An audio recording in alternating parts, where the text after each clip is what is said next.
President Biden pushing back on questions about his age from Stephanie Ruhle as he bids for re-election. It's just one of the big challenges he faces now, more revealed by our brand new poll. Political director Rick Klein here to break it down. And Rick, this poll is just brutal for President Biden. Absolutely, George. And you talked earlier about that record low approval rating for President Biden. It's actually 6 points down just since February. Hey, folks, Dale Jackson here. Let's talk a little bit about this new poll coming out. And it shows that Joe Biden's in big trouble. Nobody trusts him. Nobody likes him. They think he's too old. They think he's corrupt. They think he's generally terrible. Both Trump and DeSantis are going to beat him if the election's held today. President Biden pushing back on questions about his age from Stephanie Ruhle as he bids for re-election. It's just one of the big challenges he faces now, more revealed by our brand new poll.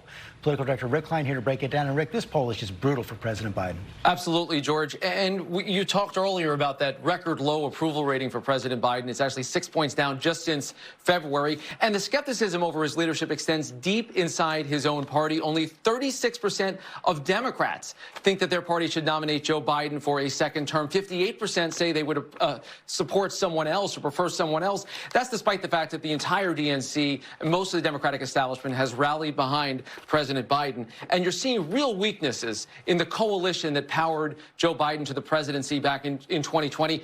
Biden carried independents by 13 points against Donald Trump. He is now trailing Trump by 9 points among those same voters. He carried black voters by 75 points in 2020. Now he is up just 35. That may sound like a lot, but the fact of the matter is, in modern politics, that is not the kind of number that a Democrat needs to be victorious. And then, of course, that does spill over into the head-to-head matchup, the hypothetical rematch, Trump versus Biden. Right now, a 7-point edge in our poll from in Trump leading Biden. And in fact, it's an identical number with Ron DeSantis in a head-to-head that might happen next November.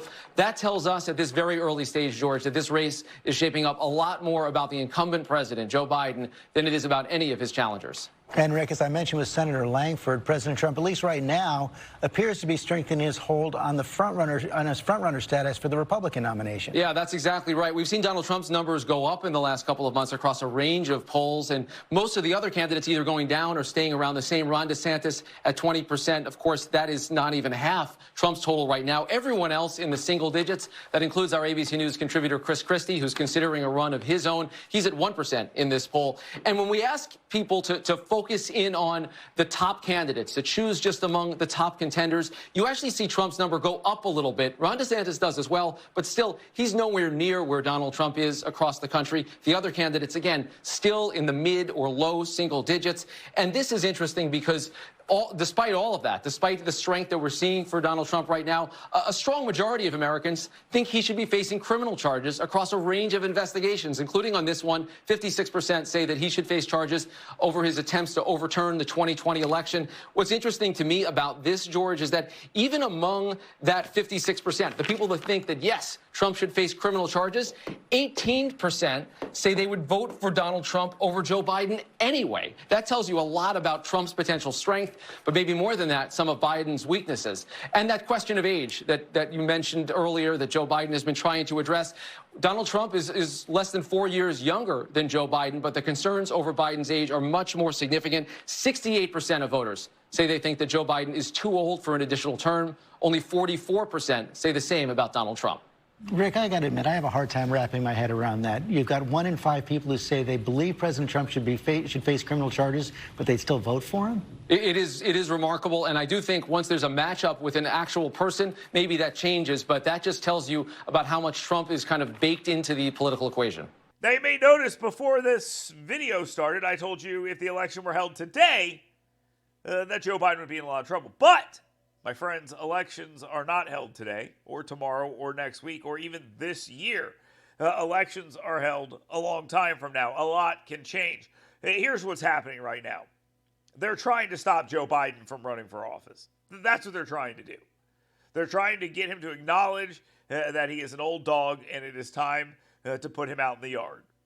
That's all they're trying to do, because I promise you this, by this time next year, if Joe Biden is the nominee, they will turn around and they will talk about how he is the most accomplished president ever, how he's done so much. Even in the face of those evil, dastardly Republicans, Joe Biden is the guy. Right now, it's an attempt to get him out of the race. Whoever the Democrat nominee is, the American media is going to get behind. Donald Trump, they want to stop. DeSantis, they want to stop. If it was Mitt Romney, they'd want to stop him. And we know that because at one point it was Mitt Romney, and they said they wanted to stop him. This is not some principled position by them. And all this phoniness you're seeing from anti-Trump Republicans, Lincoln Project, Michael Steele, anyone employed by MSNBC or CNN who have now decided that Ron DeSantis must be stopped as well. This is just part of the game. They bought in. They're getting paid. It's part of the system that has always existed. So, if it is Trump, he will beat Biden. If it is DeSantis, he will beat Biden. That's where we are right now. They want to see Biden out of the race. The narratives will change, obviously, when Biden is obviously going to be the nominee. And right now, they still think they can take him out. But these polls only help him. And that's why you're hearing, oh, this is brutal for Biden. And they're just hoping that eventually he'll say, okay, I'm too old. I'm too frail. I'm too weak. My family life has shown me to be too corrupt. All those things. Hopefully he'll see it. That's their thought process. And then they'll put a shining star like Kamala Harris up. And then they'll have to polish that turd.